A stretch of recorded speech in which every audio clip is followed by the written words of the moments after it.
first too. All right.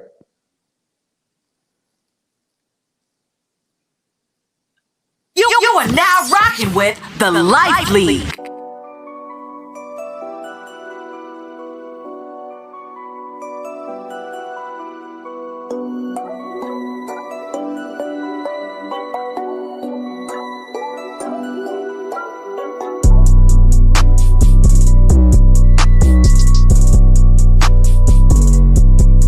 Oh, Life League gonna be at the game? I gotta turn up.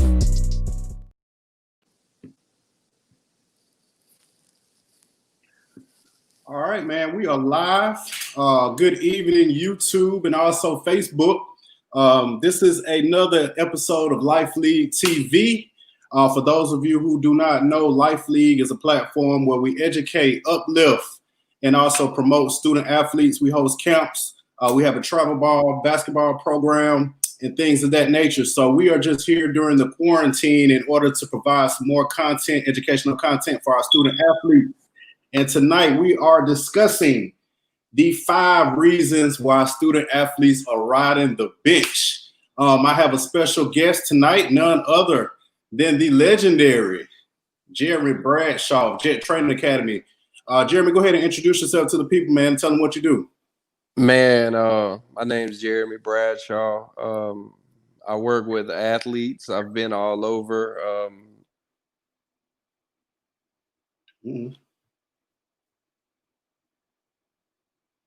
Georgia. I've been doing this probably for about 10 years now. That's pretty much it, man. Go do a lot of camps throughout the summer. Of course, this summer was kind of strenuous. I didn't get to travel as much, but that's pretty much it. Like, that's it. Just work with athletes, work with basketball players. Good deal. I think the stream is kind of glitching right now, but we're going to keep on going. It should tap back in a second. For those of you coming into the room, especially on YouTube, make sure that you like, share, comment, and also hit the notification bell so that you can be up to date on all of the broadcasts when we go live. And make sure that you do that. All right. Y'all can leave comments in the comment section. So as you do comment, we'll try to get to as many comments or questions that you have in the chat as well. So, like I said before, we're talking about the 5 reasons why student athletes are riding the bench. Now, all of these might not necessarily apply to you, but I can guarantee 9 times out of 10, at least one of them applies to you. So we're going to go ahead and jump into it with the first reason why you are riding the bench. Now, parents, do not get upset about this. We are just speaking the truth. First reason, players, you listen to your parents more than the coach. I'm going to preface what I'm going to say with this. Are there bad coaches out there? Absolutely. But while players are on the team, players must buy into the system that the coach has in place. Now, if you want to change teams or change schools or whatever the case may be after the season, you can do that. But while that player is playing for that particular coach, they have to buy into the system. If they don't, they will find themselves on the bench. Bradshaw will probably be checking back in here in a second. I'll also say this. Parents, I want you to allow your children to be coached. I know we think a lot of times we know what's best for our kids. We know our kids' strengths and things of that nature. But if they can't be coached, then they'll never be successful on any team if you can allow that coach to do their job. All right. What we see a lot of times is parents criticizing coaches, play calls, things of that nature from the sidelines, from the stands. And believe it or not, that actually goes against your child's well-being, because at the end of the day, the coach is the one who has the authority to put them in or take them out of the game. So make sure that you're not necessarily, hindering your child as opposed to helping them and yelling from the stands, telling, everybody, well, the coach don't know what he doing or she doing, because 9 times out of 10, they're going to yank them for that, especially if they're not doing some of the other things that we had on the list. Bradshaw, I see you just jumped back into the chat. I said basically, are there some bad coaches? Of course they are. But during a game or during the season, especially during the game, you can't go in direct opposition of what the coach is doing or telling the players on the floor, on the field, or whatever the case may be. And I'll talk a little bit more about this in a minute. You can't go into direct opposition of what that coach is saying, because at the end of the day, he or she has the opportunity to pull your kid. What you think about that? What we fail to realize is that kids are very impressionable. So when a parent is overseeing the coach and telling the coach this, and this, or the coach doesn't know what they're doing, automatically they go to the other players on the team and say the exact thing that their parents said, which creates controversy within the team. And then it creates, a whole domino effect of within the locker room. And I ask kids all the time, that deal with this. If your parents was as good as of a coach as they claim they would, why are they not volunteering their time to coach? That's my thing. Why don't they have the degree to coach? Why don't they have the certification to coach? Why are they not doing these things? Why haven't they been offered a job? That's my thing. And I ask a lot of kids that. And I'm not telling a kid not to listen to your parents, but it's kind of like, why am I going to take my car to McDonald's to have it worked on? Absolutely. If that's not your forte, you should leave it alone. I don't know, a lot of times too, man, you have kids in a game that's looking in the stands for their parents' approval more so than they're looking at their actual coach. And the coach trying to tell them what to do, but instead of looking to the coach, they're looking up in the stands like, what am I doing wrong? So yeah, that's definitely number one, man. If you respect your parent, and we're talking about from a coaching athletic standpoint, if you value more of what your parent has to say within the course of the game or in the course of the season, rather than buying into the system of the coach, 9 times out of 10, you're going to be sitting on the bench. And of course, it's levels to this, right? Now, if you just, a top, 5-star type of athlete, then of course you got a little wiggle room. Let's be honest. Coach still might put you out there just because he or she trying to win. But, if you mediocre, 9 times you ain't going to touch the floor. You got anything else on that? Coaches take on kids just like they take on parents. Parents is a part of the coaching process also. So even at any level that you coach, you have to deal with parents too. So if you got a coach that's recruiting a kid in college and their parents is acting a certain way, a lot of times colleges are going to shy away because they're going to say, I don't want to deal with that. Absolutely. So yeah, it's like I said, it's a domino effect. Absolutely. All right, man, we're going to jump into number 2 of the 5 reasons you're riding the bench. Make sure that you like, share, comment, subscribe, and also hit the notification bell. Also follow us on Twitter and on Instagram at The Life League. All right, number 2, you're not a competitor. This is very important. Me and Bradshaw talk about this all the time. This is something that you can't necessarily coach. Like, you got to have some dog in you a little bit.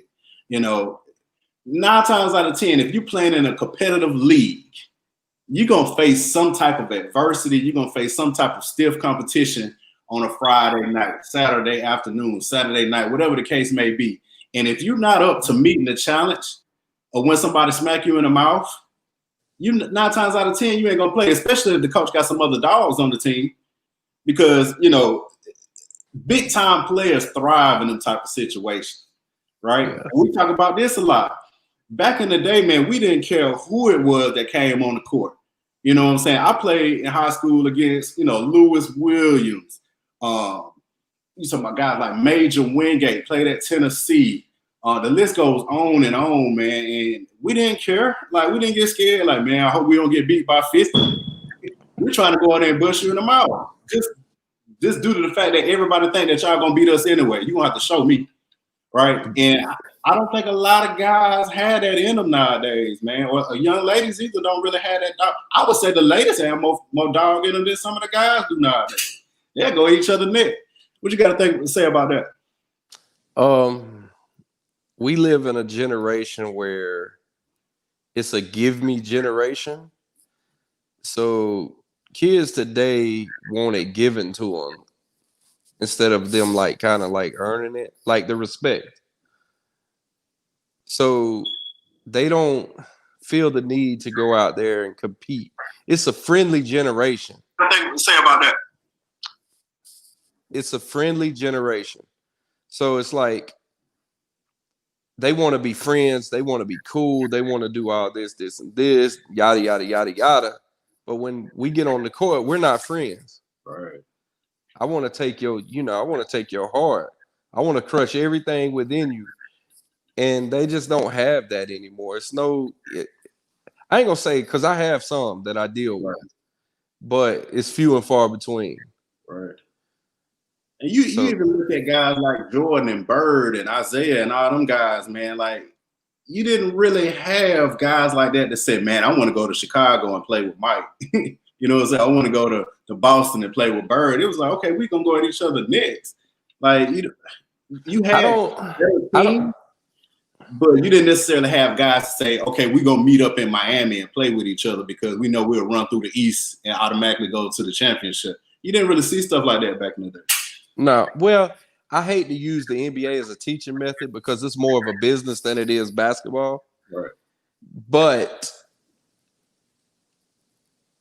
all right, it's like now, okay, you go, like when we were growing up, we went to the park. I didn't want to play with the best players. Right. I wasn't taking my best five to play against them. No, I wanted to play on one of the worst teams and play against the best five to see what I was made of. Now it's not like that. It's like, I got to play with my homeboys. If I don't play with my homeboys, I ain't playing. This. And I mean, I just think it's built. That's just how it is now. This generation has changed. I'm not necessarily saying all of it is bad. But a lot of times, if you cannot face adversity, you can't take when somebody's like on your neck, then it's going to be tougher at any other level. Like it's college, anything. Right. So, and I'll say this too, man. You can have all the talent in the world, but I guarantee you, if you're not a competitor, the coach is going to put somebody in there that he or she know that's really gonna go to war with them, and they're gonna give me everything they got, no matter who they playing against. They're gonna put that person on the floor before somebody that's more talented because they know what they're gonna get out of at the end. Of I mean, the dog is gonna play, right? Because every team needs a junkyard dog. Every team needs a Draymond Green in order to win. A Dennis Rodman. You can go on and on and on. A Rajon Rondo. You need those type players. You need those kind of guys that dive on the floor, get dirty, and knock the hell out of somebody. You need them. But you got to have a sense of urgency. You have to have a sense of wanting to be that guy in order to get that. And like, I want to fight, not fight per se with hands, but like fight. I want to take this kid right here with me in the battle because I know what he gonna give me. Absolutely. Y'all, we're talking about the 5 reasons you're riding the bench. Number 1, we talked about you listen to your parents more than the coach. That's a recipe for disaster if you're trying to get into the game. Number 2, especially the higher up that you go. You get into high school, you get into college and things like that. Even in college, if you listen to your parents more than you listen to the coach, you're not gonna play. Number 2, we said that you're not a competitor. That's another reason why you're riding the bench. Of course, we're here with Jeremy Bradshaw of Jet Training Academy. All right, let's go ahead and jump into number 3. You do not play your role. Bradshaw, I'm gonna let you go first on this one. Oh, role players. I mean, in any offense, any defense, you got to know what your strengths and what your weaknesses are. Everybody's not meant to shoot 3-pointers. Everybody's not meant to score the ball. Some players are put on the floor because they play defense. But a lot of times these kids get a false sense of security because they feel like, well, I can do this, this, and this. Or in order for me to be seen, I have to do this, this, and this. And it doesn't work like that because college coaches recruit guys that are diving on the floor or, scoring eight points a game and taking 3 or 4 charges just like they're scoring. I mean, you're recruiting somebody that averages 30. Absolutely. So it works. I mean, I played with a guy, I used to play with a guy, man, this dude never scored, but every game he took 4 or 5 charges. And he knew his role. He was always going to be on the best player on defense. And he was always going to take charges and grab rebounds. He might have averaged 2 points a game, but you couldn't take him off the floor because he knew his role. And a lot of times, with kids, they get enamored because they watch highlights like Curry, LeBron, and all that, thinking, well, in order for me to be seen, I got to go shoot the ball 30 times and average 30 points a game. And not understanding that coach is recruiting and watching you shoot bad shots or shoot threes when you shouldn't, when your 3-point percentages are 15%, 20%. So. Absolutely. And I'll add on to that, man. Coaches have systems, right? And I don't think a lot of players realize that. If I have a system where I know I want my point guard to just facilitate the offense and don't turn the ball over and be a floor general, that's the point guard that I'm looking for. And I come watch you play and you drop 40 points, but you don't have no assists, you probably thinking, dang, the coach from UGA was at the game or the coach from North Carolina was at the game. I dropped 40, but he still didn't say nothing to me after the game because he wasn't looking for your type of player. You know what I'm saying? Or, okay, I need my wings, I want to say I need my bigs to just rebound, take charges, and get the ball to the point guard, run the floor. And if you're a big that feel like they got to get the ball on the block every single time you come down the floor, I know you're not going to get, you're not going to fit in my system. So I'm not necessarily looking, for your style type of player because it's going to mess up my whole system. So when you have guys that the coach say, hey, Bradshaw, I just need you to go in the game, play solid defense, get every single rebound. All right, that's all I need you to do. And as soon as you step your butt out there, you get the ball at 3-point line and you jack it up and you wondering why I pull you out the game. You're like, Coach, I made it. I know you made it, but that's not the point. The point is I told you to go in there and get me rebound. I ain't tell you to go out there and shoot the ball because you're going to want to shoot it again next time you touch it, right? So players, you got to understand something. If you don't know your role, you need to ask your coach, what you need me to do when I get out on the floor? And he might just say, man, I just need you to go out there and give me 5-6 minutes of good defense. Don't turn the ball over while we get this other guy a break so we can get him back in the game. And if you got a problem with that, then you probably don't need to be on the team in the first place, right? Well, you got to know your role. You got to have an understanding of what's going on all around you. Everybody has a position. Everybody has certain things that they need to be done. That's why when high school coaches or college coaches, they scout players, they do things like that, they know, okay, well, this guy does this well, or that guy does that well, or this, and this, and you have a scouting report because these players are playing their role. Look, I mean, perfect example, PJ Tucker. PJ Tucker is a great role player.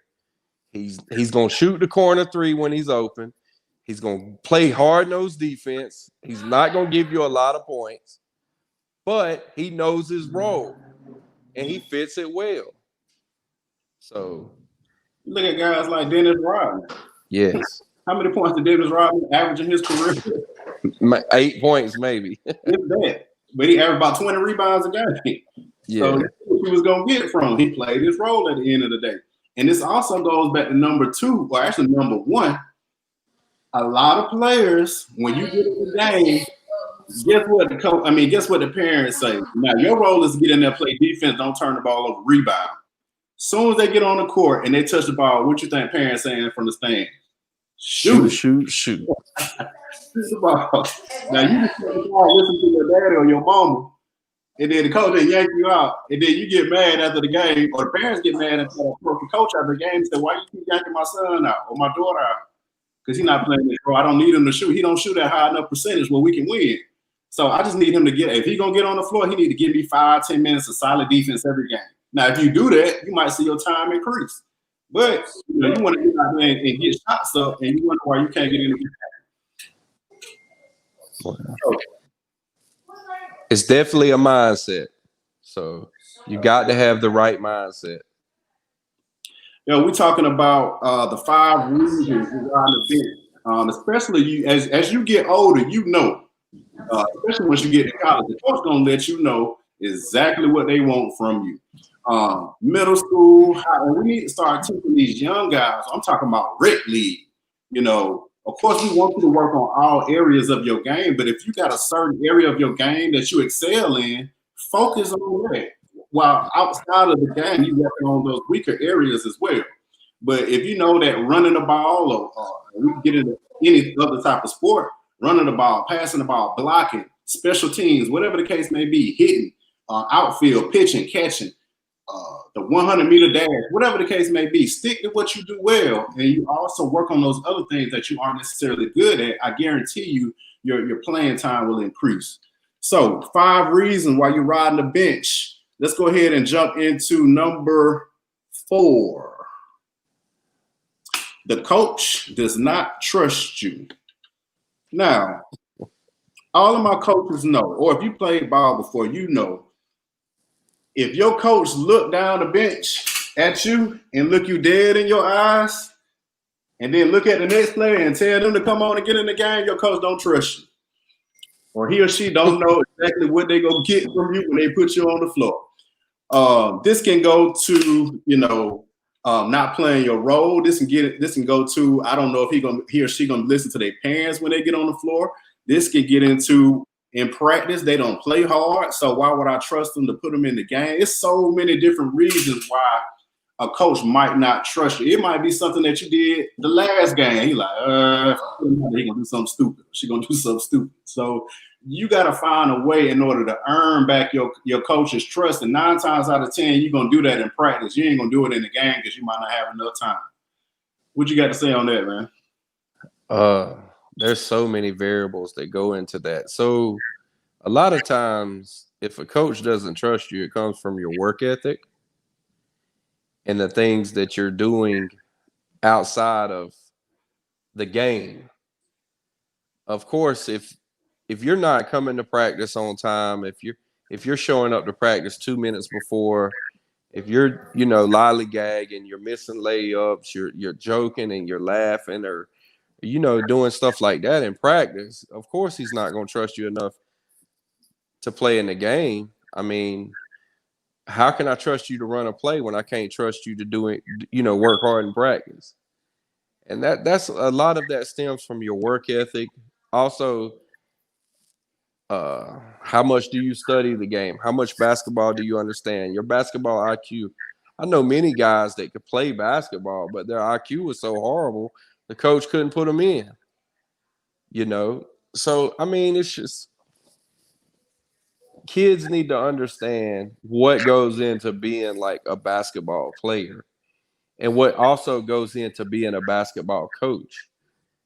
If a coach is coaching in college, high school, whatever, they're putting time and energy into that. They're putting, they want to win. I've never met a coach that did not want to win. I've met bad coaches, but I've never met a coach that didn't want to win. And I hate when kids or parents say, oh, the coach don't like me. No, it ain't that the coach don't like you. It's the fact that you had suicides and you needed to do them in a certain time and you didn't finish. That's why you didn't play. It ain't that the coach don't like you. The coach don't trust you enough to run his plays, because when you get into practice, you lollygag and you don't run off cuts sharp. You don't go full game speed or things of that nature. That's why you're not in the game, and that's why you don't trust you. And it also stems when you go into school ball. How can I trust you if you're getting D's and C's? Why? Yeah, you're good enough to make the team, but if you're not smart enough to, if you're not, you see where I'm going with this? It's all, like I said, it's a domino effect for everybody. It starts with your grades. It starts with your work ethic. It starts with what you're listening to at home, the things that you're doing outside. And then when you get to the coach, he's done heard, oh, well, you did this in the classroom, or you didn't turn in your homework. So, of course, he's not going to trust you enough to put you in the game. You didn't even do your homework. But the coach don't like you. Right. That's the number one excuse we always say, man, coach just don't like me. Like you said, ain't no coach don't want to win. I've never met one. I've never met a coach that didn't want to win. At the end of the day, if my job is tied to wins and losses, I'm going to put the best players on the floor. Point blank. But in all honesty, the kid on the bench could be a better player than what you have on the floor. Right. But at the end of the day, if that kid that's on the floor has straight A's, is doing his homework, works hard in practice, it's a trust factor. Right. The coach is going to trust them more because he knows what he's going to get out of you. If the coach don't know what he's going to get out of you from day to day, then of course he's not going to play you. Right. And in all honesty, if he knew that in tryouts, you probably wouldn't have made the team. Absolutely. Absolutely right. And be clear, players, when I say this, I'm not talking about talent when I say this. Because you can be a player that can score 50 points a game, but if you don't listen, or you let another player from another team get in your head and shut you down for the whole game, then that guy that, that second string or that third string guy technically is better than you because they're going to give the coach more at the end of the day. We got I'm a football player in the chat. What's up?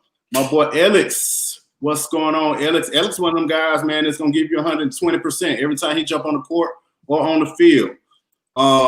So, again, y'all, we're talking about the 5 different reasons why you're riding the bench. We got one more reason that these players can't find themselves getting into the game. All right, number 5. You're just not good enough yet. Yeah, of course, we got a lot of guys and young ladies that think they are better than what they are. And they go back to coach just don't like me because that's the reason I don't get in the game. And my mama and my daddy that told me how good I was.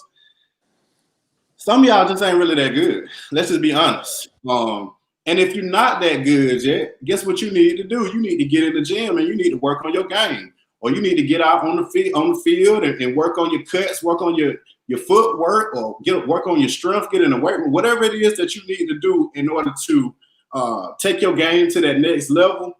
You need to do that. And until then, you will not get off that bench. You will continuously be a practice player or whatever the case may be, and you will never get to that next level. Bradshaw, what you got to say on that? Wow. I mean, first, you should develop your game because basketball is a skill-driven sport. It's not one or two areas it's a lot of different variables that go into it. So if you feel that you're not good enough or you know that you're not good enough, then you need to develop your game. You need to get in the gym. You need to work on every aspect that you can work on. Don't limit yourself and see where it goes from there. Because a coach can trust a kid that might not be as good, but is going to work hard. Hard work makes up for a lot of things in the game of basketball. But if you're not good enough and you feel, well, and you're going to make all the excuses in the world where the coach don't like me or this, and this, or that, and that, and you're still not developing your game, that's a you problem. That's not a coach problem. That is a you problem. It has to be in you. It can't be word of mouth. It can't be talking about it. Sometimes you have to be about it. And developing your game, putting up shots.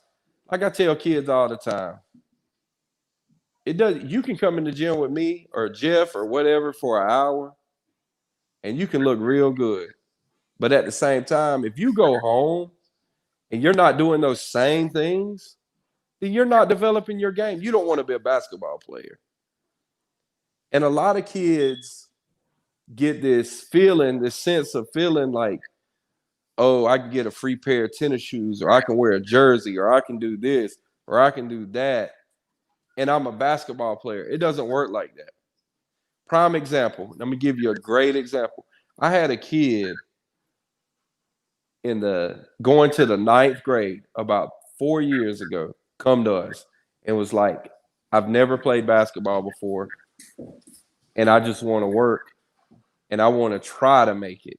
He didn't say I wanted to go to college.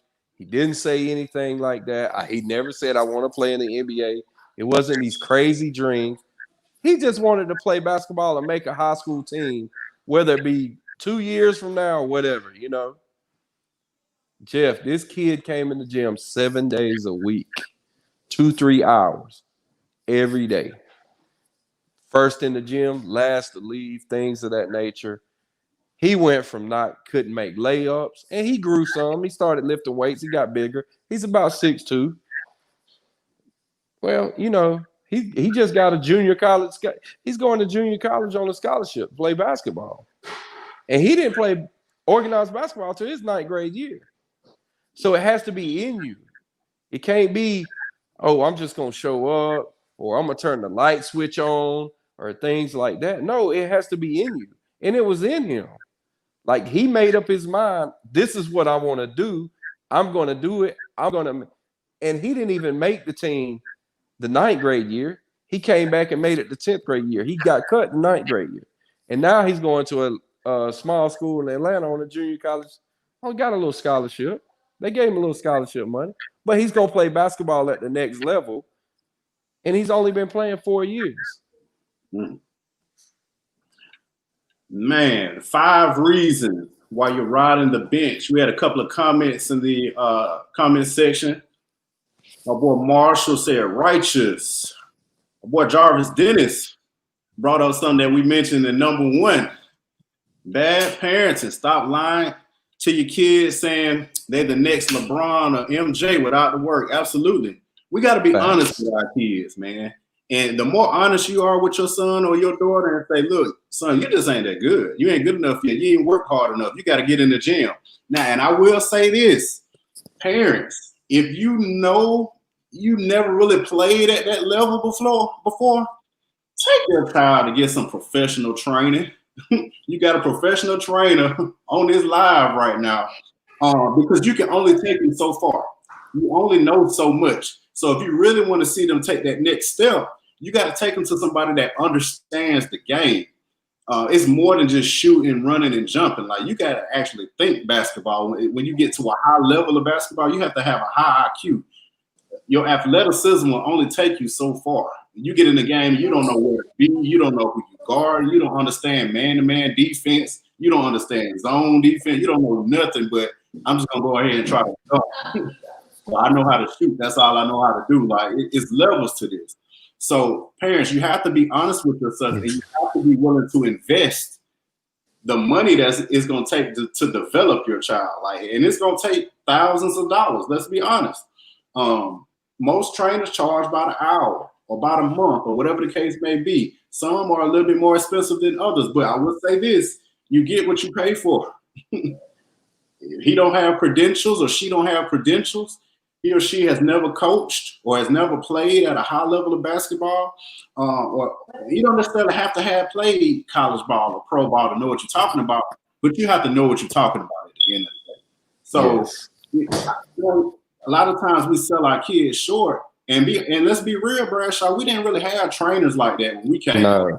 We just went to the park and played with the older guys. So y'all have so much more, or so many more resources now available to these kids. You got social media, you got YouTube. Players don't just get on YouTube and watch highlights. Get on YouTube and watch Duke play a game. Watch Princeton play a game and see how them guys cut and move without the ball. That's what you should be watching on YouTube. You don't need to be watching guys on a highlight reel that you know they're gonna make every shot that they took in the highlight reel. You need to actually watch the game, study the game, and I promise you, your game will go to that next level. Anything else you want to say on this, man? Man, just develop. Kids watch YouTube, and like you just said, they watch highlights. How Steph Curry, shot 10 threes or whatever. He threw up threes in somebody's face. But they're not understanding the footwork that it took to get open on those shots.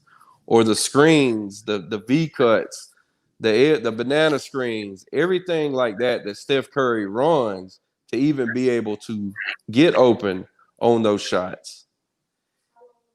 The role players, like you stated, that helped him get open on those shots, like a Draymond Green or Klay Thompson taking a back seat when he could be somewhere else, averaging 25, 30 points a game. It takes a lot into it, and kids should understand that just watching highlights is not going to help you get better. Have an understanding of why these guys that are in high-level college basketball games or, NBA games can do what they do. Watch the Ray Allen shooting form videos on how to shoot properly, things of that nature. If you cannot pay for a trainer, if you can't have a trainer, watch these things, ask questions, inbox people, find out, and let people help you. I mean, you got guys, you got everything at your disposal. And so that for anybody that aspires to be a basketball player, there's no excuses. It's not like when we were growing up, we had to get it out the mud, like they say. And we would have to go to park. We didn't have gyms. We had to go to the park, and we would fight all day. Absolutely. So now it's like there's no excuse. There's no reasons you can't develop and you can't get better. It's all up to you. Like I said, it has to be in you. It can't be your mouth or you talking about it. You have to be about it. Absolutely. We're talking about the 5 reasons you're riding the bench. And we're going to do a little recap real quick and say some last few words, and we're going to go ahead and jump off of here.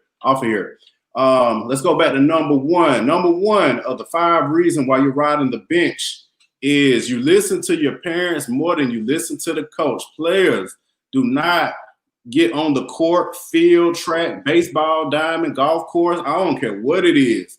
And listen to your parents. And I'm talking about while you're on the court. Of course, you're going to get critiqued after the game. And I would say, parents, wait till after the game in order to critique your child. Because if you do it during the game, he or she going to be looking in the stands the whole time, looking for your approval to say, dang, I messed up.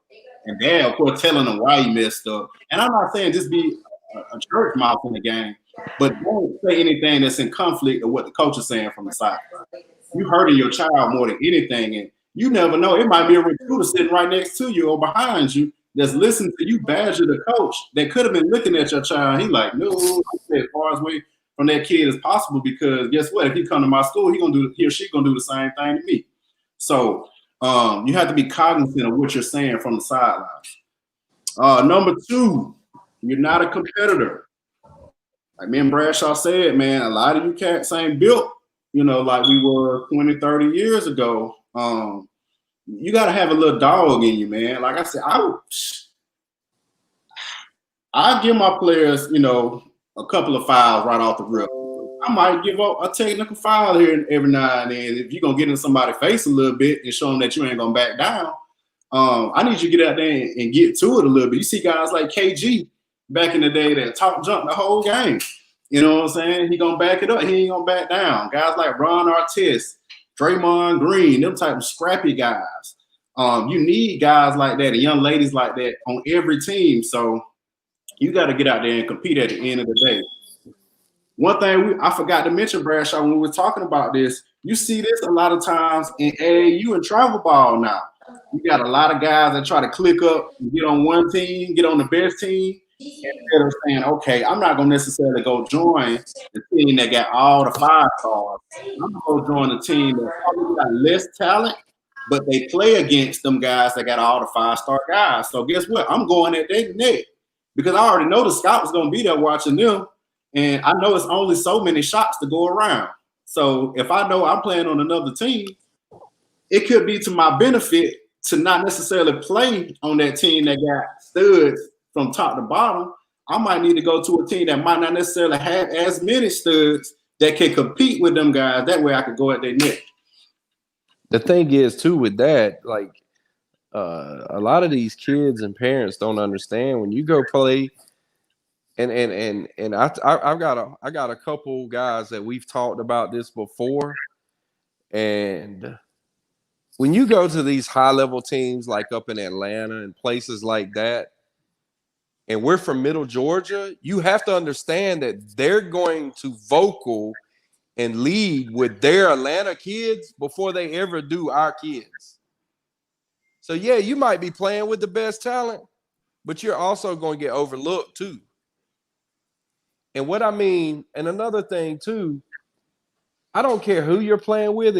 If you're good enough to play AU and you go to a team that's loaded and you're only paying 5-10 minutes, why are you even there?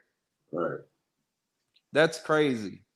When I can go to a team like Warner Robins All-Stars or Life League or places like that and be coached with local guys and still be, and get my 20, 30 minutes. Right. Kids with the things. Look at the track record of these local teams, Georgia Magic, All-Stars. I know Life League just started, but those guys are getting people in the age. At the end of the day, that's the most important thing. You're not loyal to this. You're loyal to scholarship. That's what you're trying to do. You're loyal to the scholarship. You're loyal to the competition. You're loyal to developing your game. Why am I going to go over here and play with this kid because he's my homeboy? He's real good. This, and this, but I'm only going to play 10 minutes. Right. Or I'm only going to play 15 minutes. Right. No, I want to compete against this kid because I want the world to see that I'm just as good as he is. Right. Right.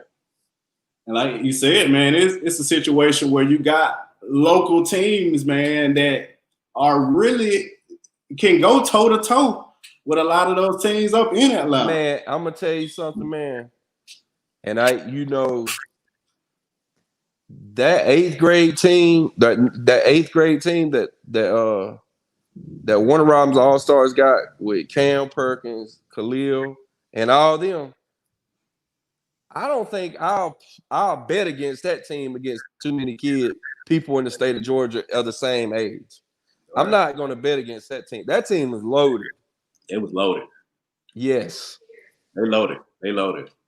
Top to bottom. So, the thing is too, is y'all are doing things the right way. Like there's no, like Middle Georgia Push, they're doing things the right way.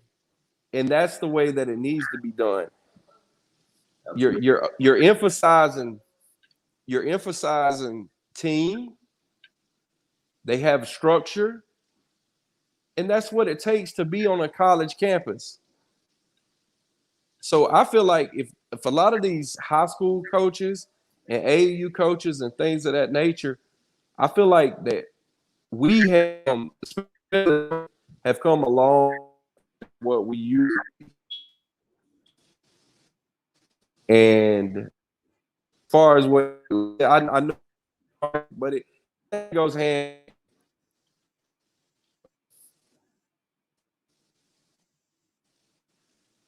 You're breaking up a little bit, Bradshaw. I'm back.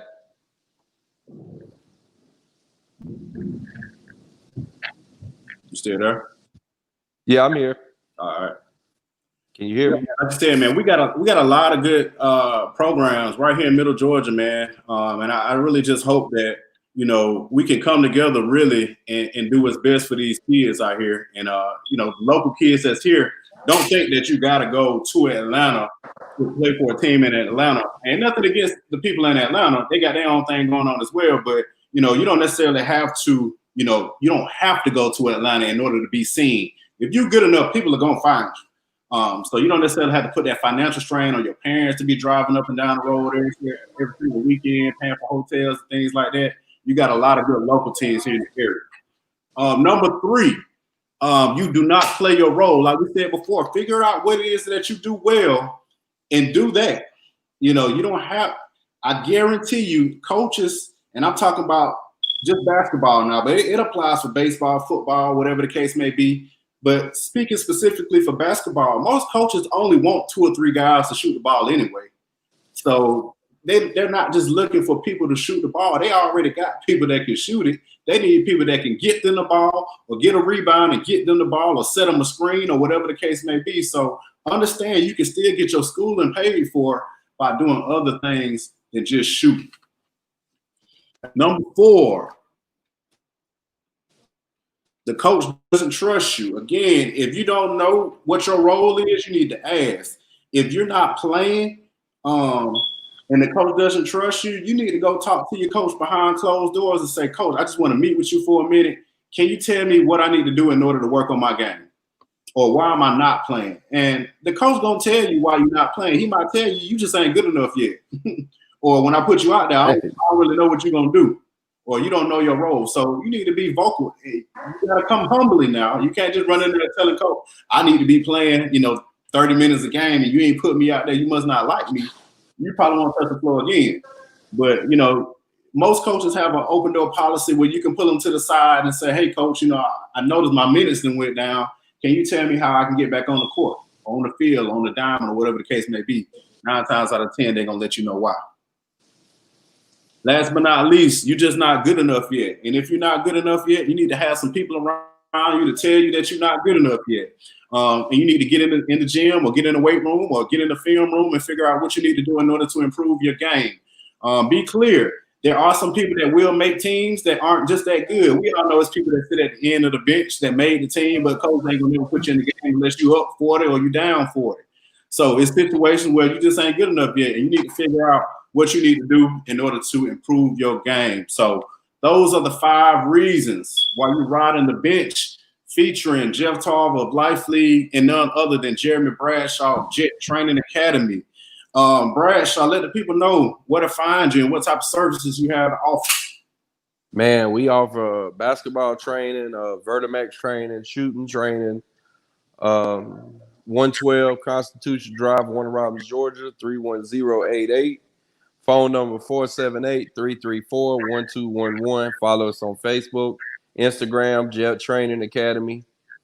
That's pretty much it. We offer everything dealing with basketball, fundamentals, dribbling, shooting, speed, agility, everything. Good deal, man. Well, I appreciate you again, man, for jumping on the line and chopping it up with us. I'm pretty sure you'll be back soon.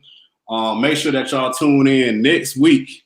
We hit on this a little bit earlier in this broadcast, but we're going to be talking about the 5 things you need to look for when looking for a travel ball program, because there are some bad ones out there as well. So we're going to let you know what you need to be looking for, what types of questions you need to be asking when you're looking for a travel ball program, whether it be baseball, football, basketball, track, whatever the case may be. It's pretty much the same as it relates to some of the qualities that you need to be looking for in a travel organization. So again, we appreciate y'all for tuning in, and we will see you guys next week. Make sure that you like, comment, share, subscribe, and also hit the notification bell. Make sure that you also follow us on Twitter, Instagram, Life League, at The Life League, and also on Facebook at Life League. So we'll see you guys next week. We appreciate it.